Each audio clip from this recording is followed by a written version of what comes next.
So welcome back, boys, and today we're going to go over the 5 things I've learned in the past 2 years that help me get from this to this and all the mistakes that I made along the way so you don't have to. Number 1 is that most things work. If you're getting stronger, eating enough protein and training with enough intensity, then you're definitely going to get bigger. But that doesn't mean that you should just do anything. There are a few basic rules that you should follow, which are 1, 2 times per week.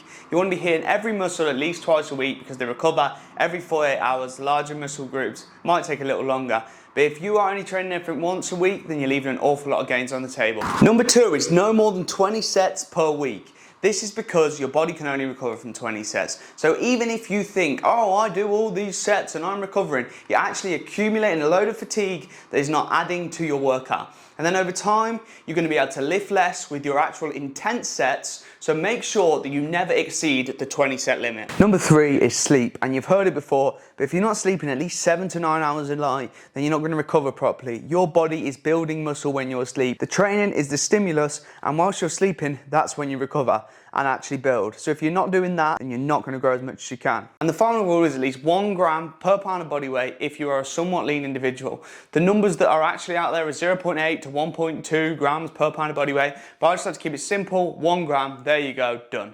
Number 2, which is often highly overlooked, volume. Eating high volume of food will help fill your stomach up more. These Cocoa Pops probably won't do the job though. Stick to fruit, veggies, eat a load of them, and they'll make a huge difference to how full you are. Training volume can also be added to bring up weak body parts. But don't start on 20, add a setting every other week or so. This gives you room to add another stimulus. And the next one is intensity. Too many people are half-assing each session, not taking things for a full range of motion, and then wondering why they're not making progress. This hip thrust is a perfect example because it's hard in the short position, but most people swing around and don't get the most out of every rep. And that brings me on to the next point, ego lifting. If you swing the weight around and have no control, and there's no way that you're going to make progress long term. If you've been doing this, add pauses in. They're your new best friend. This will teach you to stop and control each portion of the rep. If you've been doing this for a while, then you're going to lift a lot less weight, but you'll make a lot more progress. And number 5 is don't take it too serious. Online, constantly comparing your physique to other people's and taking it a bit too serious and giving up your life won't help. You will inevitably get where you want to, and then once you do get there,